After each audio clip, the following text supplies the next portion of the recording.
ओम श्री श्याम देवाय नमः। जय श्री श्याम प्रेमियों, आप सब कैसे हैं? आशा करते हैं आप बिल्कुल ठीक है, मैं भी ठीक हूँ।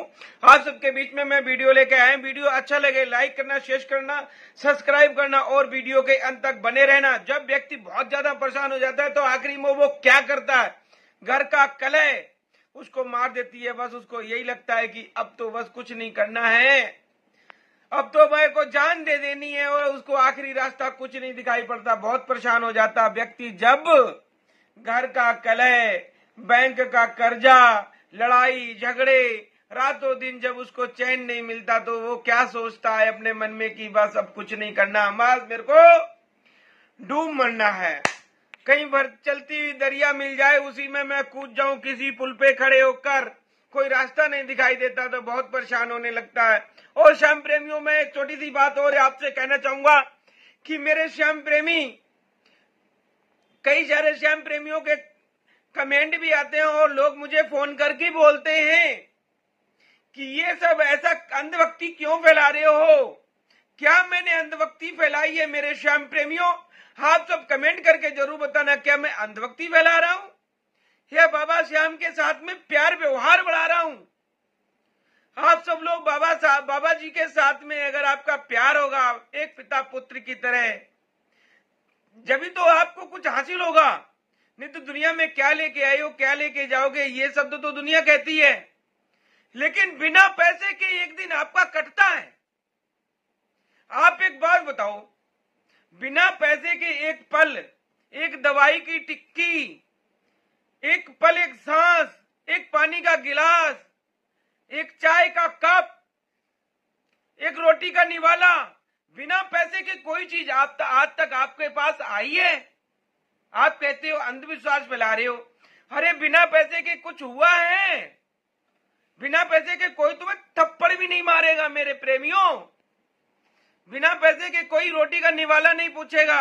अगर आपके पास पैसा नहीं है तो आपका भाई बंधु रिश्तेदार सब आपको छोड़ के चले जाते। मतलब के यार, मतलब की दुनिया है ये। मतलब की दुनिया बहुत चकमा देती है।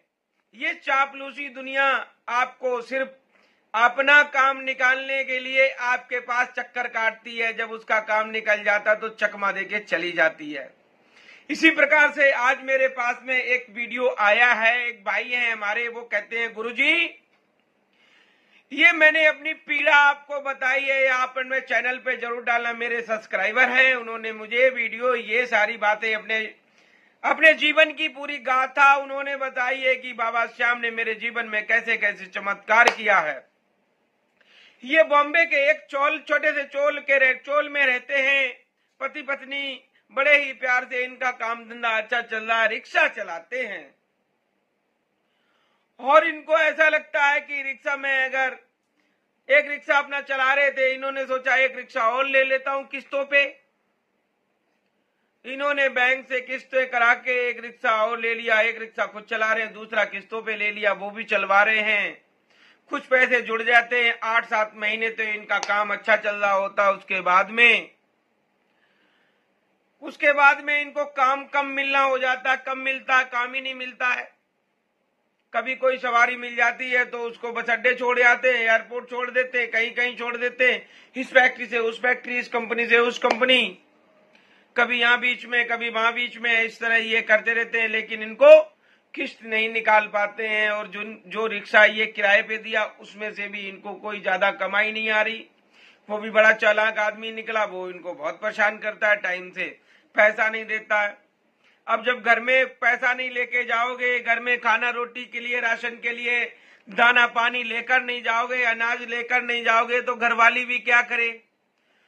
वो भी इनके साथ कलेश करने लगती है। रात को इन्हें रोटी नहीं देती, वो रोटी कहां से लाए, कहां से लाए? जब लाके ये कमा के देते नहीं, कमाई इनको होती नहीं, घर में परेशानी लगातार बनी हुई है। वो बेचारी काम धंधा बर्तन झाड़ू पोछा करती है, उसमें से थोड़ा बहुत कमा लेती, उसी से रोटी चला रही है। एक दिन अचानक ये रास्ते रास्ते जा रहे थे, बड़ा ही इनके जीवन में ऐसा चमत्कार हुआ जो इन्होंने देखा। एक खाटू श्याम का मंदिर था, रास्ते में इन्होंने रिक्शा वहीं लगा दिया और इन्होंने बोले आज रात तो यहीं अपनी काट लेंगे आराम से, गमछा बिछाकर घर में जाएंगे, कलेश होगा, रोटी तो मिलनी नहीं है। तो ये वहीं रुक जाते हैं। भंडारा चल रहा था, खाना भी खाया भंडारे में, और उसके बाद में वहीं रुक जाते हैं। पंडित जी के साथ में बैठ के बातचीत करते हैं। तो पंडित जी ने बताया, बेटा क्या क्या परेशानी। इन्होंने कहा, मेरे को ऐसे ऐसे बहुत ज्यादा परेशानी है, 2 पैसा कमाते नहीं, 4 पैसे का खर्चा है, घर में घरवाली है, वो भी बहुत कलह करती है, परेशान करती है, बेचारी झाड़ू पोछा करके थोड़ा बहुत लाती है, जो सूखी पाकी रोटियां बनाती है वो देती है, लेकिन कलेश नहीं बंद होता, आधी आधी रात तक कलेश होता है। इससे अच्छा मैं यहीं सो जाऊं, घर जाएंगे आधी रात कलेश होगा, उसके बाद में फिर सुबह ड्यूटी निकलना है। ये वहीं रुक जाते हैं। तो पंडित जी ने इनसे बोला कि आप एक काम करना, एक सूखा नारियल लेना, थोड़ा सा उसमें घी लेकर और पिसी हुई चीनी मिला लेना, किसी पीपल के पेड़ के पास एकादशी के दिन सुबह सुबह आप नहा धोकर तैयार होकर अपना वहां पे रख देना। छोटी थोड़ी सी मिट्टी ऐसे खोद लेना, थोड़ा सा ऊपर दिखता जरूर है 2 इंच तक, क्योंकि जो चींटियां हैं वो अगर खाएंगी तो आपका काम भी अच्छा चलेगा और आपके दुश्मन भी आपसे दूर भागेंगे।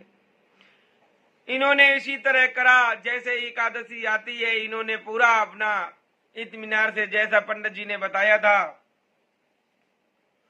वैसे ही इन्होंने कर दिया। और पंडित जी ने बताया था, बेटा जब तेरा काम चल जाए तो 10 पंडितों को खाना खिलाना और 10 गरीबों को भी खाना खिलाना। इसी तरह से इनका काम चल जाता है। अगली एक एकादशी से अगली एकादशी 15 दिन के बाद में जब आती है तो इनका काम एकदम से चारों तरफ से चलने लग जाता है। सुबह से लेके रिक्शा चलाते हैं, रात तक रिक्शा सवारी मिलती रहती है। एक एक दिन में 5-5, 7-7 हजार रुपए कमा कमा के लाते हैं, सब अपनी बीबी के हाथ में देते हैं। बीबी भी खुश, क्योंकि घर की लक्ष्मी जब खुशहाल होती है तो घर में लक्ष्मी आती है।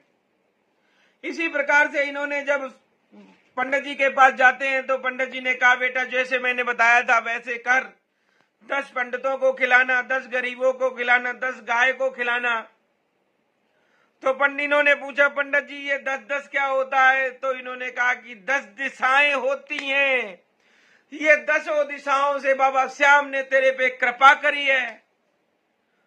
वो 10 लोगों को, 10 गायों को, 10 गरीबों को, वो 10 दिशाओं से आता पैसा, 10 दिशाओं से आएगा काम, बनेगा पैसा, तेरे पास पैसे की कोई कमी नहीं रहेगी, तेरा घर दरबार सब खुशहाल हो जाएगा, बीवी बच्चे सब खुशहाल हो जाएंगे। इसी तरह से इन्होंने करते हैं और इनका काम इतना अच्छे से चलने लग जाता है, रिक्शे की किस्तें भी भर देते हैं। बैंक वालों का घर में आना जाना बंद हो जाता है, बैंक वाले घर में आके बहुत परेशान करते थे। तो ये वीडियो मैं आप सबके बीच में इस तरह की चमत्कारी घटना लाया हूं। ये आपको लोगों को कैसी लगी कमेंट में जरूर बताना, भूल मत जाना। बाबा श्याम की अगर एक बार आपने हाजिरी लगा ली तो सारे जीवन बाबा श्याम आपको छोड़ेगा नहीं। आपका अगर बाबा श्याम ने हाथ थाम लिया तो बाबा श्याम आपको छोड़ता नहीं। आप जितना मर्जी छोड़ने की कोशिश करेंगे पर वो नहीं छोड़ते हैं। वो लखदातार है, गरीबों का मसीहा है, हारे का सहारा है। जब व्यक्ति चारों तरफ से 10 दिशाओं से हार के बैठ जाता है घर में, तो बाबा श्याम अपना चमत्कार दिखाते हैं कि आज के दिन में भी दिव्य शक्तियां साक्षात कलयुग में लोगों की सबकी हेल्प करती हैं, मदद करती हैं। तो ऐसे मैंने बताया आपको कि बाबा श्याम का अगर आपने हाथ थाम लिया और बाबा श्याम ने आपका हाथ थाम लिया तो बाबा श्याम आपको छोड़ने वाले नहीं है पूरे जीवन। आप छोड़ करके भी आप कोशिश भी करेंगे तब भी नहीं छोड़ सकते हैं, क्योंकि वो इतना प्यार देते हैं अपने भक्तों को, अपने प्रेमियों को, कि प्रेमी उनके दरबार में जब तक जा न ले तो प्रेमी को चैन नहीं है। मेरे प्रेमियों, वीडियो अच्छा लगे और लाइक शेयर सब्सक्राइब जरूर करना। जय श्री श्याम।